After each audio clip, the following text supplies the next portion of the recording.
नमस्कार दोस्तों, स्वागत है आप सभी का दोबारा से हमारे favourite YouTube channel Atul Dubey classes में गाइस। तो चलिए आज अपनी पार्ट 4 की हड़प्पा सभ्यता की वीडियो स्टार्ट करते हैं बिना देरी के।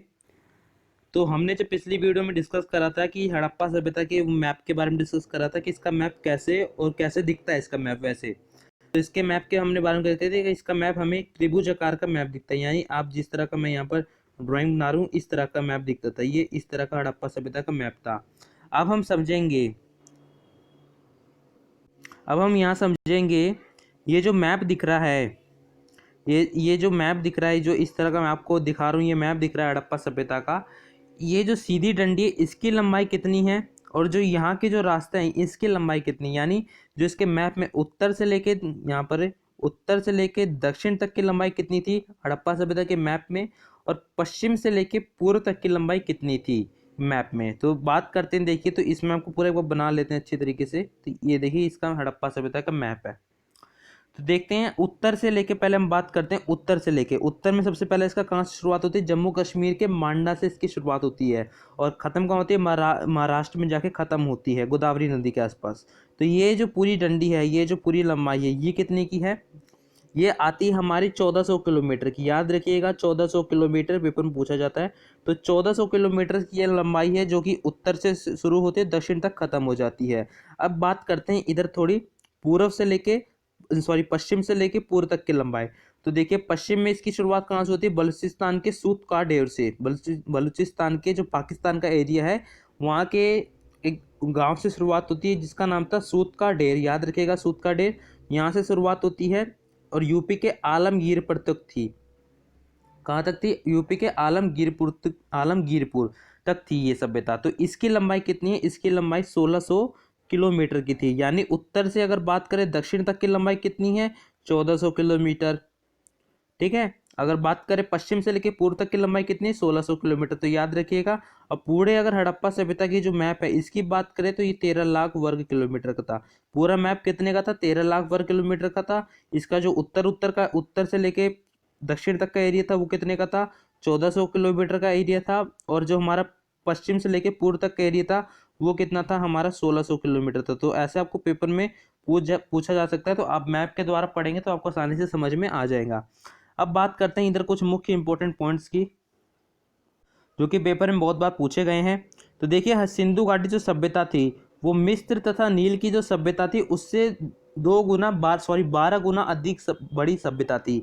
आप समझ सकते हैं, जैसे इधर अफ्रीका में समझ लीजिए मिस्र की सभ्यता है, ये मिस्र की सभ्यता गोल वाली, इसको भी प्लस कर देते हैं किससे? नील की सभ्यता से। इससे बड़ी यानी इससे डबल बड़ी सभ्यता कौन सी थी? हमारी सिंधु घाटी सभ्यता थी।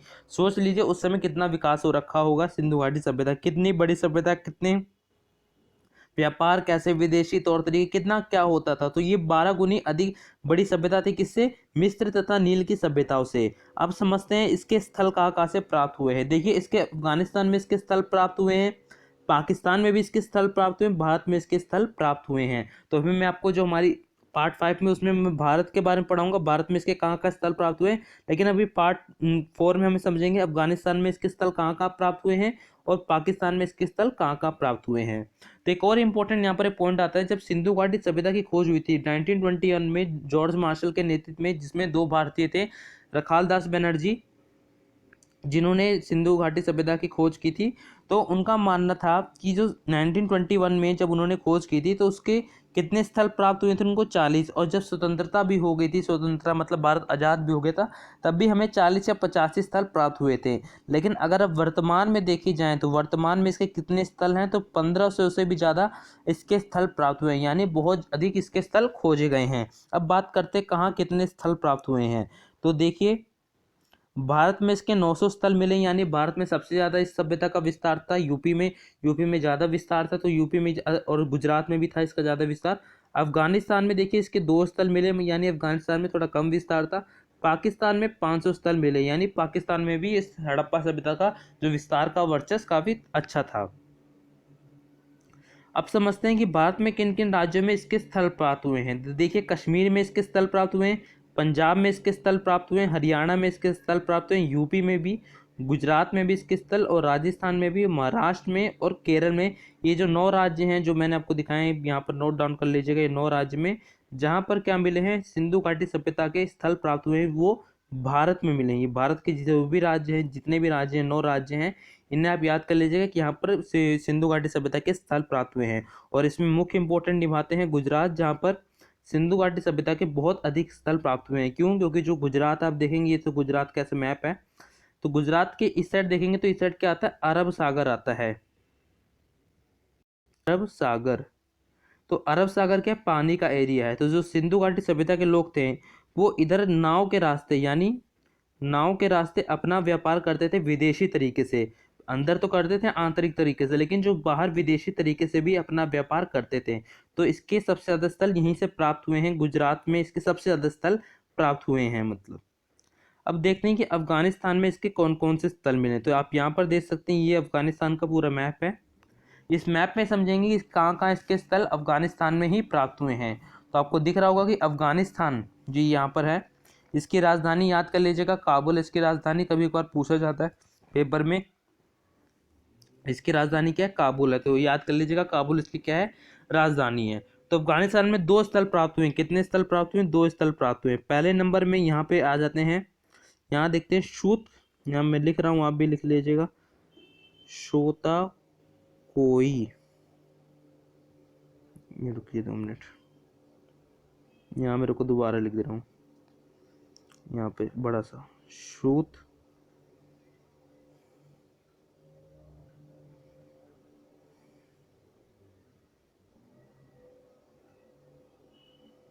कोई। अब आपको समझ में आ गया, शूत कोई, शूतु कोई, यहाँ पर त की मात्रा लगा जाएगा, शूत कोई, यहाँ पे स्थल प्राप्त हुआ, यानी शोत कोई। यहाँ पर जो अफगानिस्तान में पहला स्थल कौन सा प्राप्त हुआ है, शोत कोई, यहाँ पर स्थल प्राप्त हुए। तो पहला स्थल ये प्राप्त हुआ है। अब दूसरे स्थल की बात करें तो दूसरा स्थल कौन सा है हमारा, मुंडी काक, यहाँ पर लिख दे रहा हूं मैं, मुंडी काक। ये हमारे सेकंड नंबर में कौन सा प्राप्त हुआ है, मुंडी काक, मुंडी काक, यहाँ पर एक बिंदु लगा दीजिएगा। ये तो पहला स्थल हमें क्या मिला, शोत कोई मिला। दूसरा स्थल हमारा क्या है, मुंडी कोई। तो ऐसे 2 स्थल हैं जो कि हमें कहाँ मिले हैं, अफगानिस्तान में मिले हैं। अब बात करते हैं थोड़ा पाकिस्तान में हमें कितने स्थल मिले, यानी पाकिस्तान में हमें कितने स्थल मिले हैं। तो देखिए ये पाकिस्तान का मैप है, ये जो लाल लाल है ये क्या है, बलूचिस्तान है। मैं थोड़ा कलर चेंज करता हूँ। तो सबसे पहले देखते हैं कि पाकिस्तान का में कौन कौन से स्थल मिले हैं। तो देखिए पाकिस्तान में यहाँ पर मिला है हमें, यहाँ पे जो ये इधर समझ लीजिए भारत का पंजाब है ये साइड, ये पाकिस्तान का पंजाब है। तो पाकिस्तान में पंजाब में हमें क्या मिला, हड़प्पा मिला है, याद रखिएगा, हड़प्पा मिला है, जो कि किस नदी के पास मिला है, रावी नदी के पास मिला है, रावी नदी के पास मिला है, हड़प्पा मिला है। ये पाकिस्तान के साइड, यानी पश्चिमी पाकिस्तान के साइड क्या मिला है हमें, हड़प्पा मिली है। हड़प्पा सभ्यता कब मिला था, जो कि रावी नदी के पास था। अब इधर थोड़ा और देखते हैं कि इधर हड़प्पा सभ्यता मिला। इधर आपने देखा होगी भारत की जो सिंधु नदी है, समझ लीजिए भारत की यहाँ पर सिंधु नदी है, ये पाकिस्तान के ऐसे रास्ते से होके जाती है। पाकिस्तान के ऐसे रास्ते से होके जाती है। ये कौन सी होती है नदी, सिंधु नदी, जो ब्लैक डॉट लगा रहा हूँ। तो इस साइड कौन सा मिला हमें, हड़प्पा मिला। तो इसके इस साइड यानी पश्चिम साइड कौन सा मिला, मोहनजोदड़ो मिला। कौन सा मिला, मोहनजोदड़ो। जैसे मोहनजोदड़ो का हड़प्पा में आता नहीं इतना, लेकिन आप याद रख लीजिएगा क्या मिला था, मोहनजोदड़ो मिला था। ये इस साइड पंजाब में क्या मिला था, हड़प्पा मिला था, जो पाकिस्तान का है। यहाँ मैं लिख दे रहा हूँ हड़प्पा, जो पाकिस्तान के पास है वहाँ पर क्या मिला था हमें, हड़प्पा मिला था।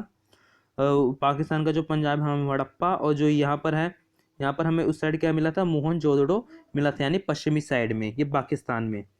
और पाकिस्तान के एक और आप याद कर लीजिएगा, यहाँ पर जो बलूचिस्तान दिख रहा है, यहाँ पर हमें क्या मिला था, बालाकोट, जहाँ पर सर्जिकल स्ट्राइक हुई थी, बालाकोट, यहाँ पर याद कर लीजिएगा, बालाकोट मिला था, बालाकोट यहाँ पर याद कर लीजिएगा। बलूचिस्तान में क्या मिला था हमें, बालाकोट और चंदुड़ो, यहाँ पर मैं लिख दे रहा हूँ, यहाँ पर मैं डॉट लगा के लिख दे रहा हूँ, चंदुड़ो भी मिला था। कहाँ पर, बलूचिस्तान में मिला था चंदुड़ो, ये अड़ा है, सॉरी, यहाँ पर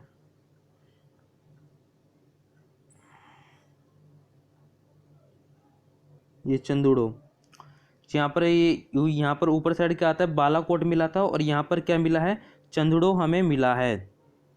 तो बालाकोट और चंदोड़ आप याद रखेंगे। बालाकोट और चंदोड़ कहाँ कहाँ मिला है? बलूचिस्तान में मिले हैं। बालाकोट भी मिला है और क्या मिला हमें? चंदोड़ भी मिला है। एक और याद रख लीजिएगा, कोट ढीजी। क्या याद रख लीजिएगा? कोट ढीजी भी हमें यहीं से मिला है। मतलब लिख दे रहा हूँ, कोट ढीजी। वैसे नाम ही पूछा नहीं जाता, लेकिन कभी कभार याद कर लीजिए। कोट ढीजी भी हमें कहाँ मिला? पाकिस्तान में ही मिला है। तो याद रखिएगा, बलूचिस्तान से बालाकोट, चंदुड़ो, कोट ढीजी। पाकिस्तान का जो पंजाब एरिया उसमें हड़प्पा, और यहाँ का जो एरिया है यहाँ पर हमें क्या मिला है? मोहनजोदड़ो प्राप्त हुआ है। तो अगर आपको हमारी वीडियो अच्छी लगी हो तो चैनल को जरूर सब्सक्राइब कर लीजिए, बेल आइकन प्रेस कर लीजिए और लाइक शेयर कमेंट करना मत भूलिए। तब तक के लिए जय हिंद, जय भारत।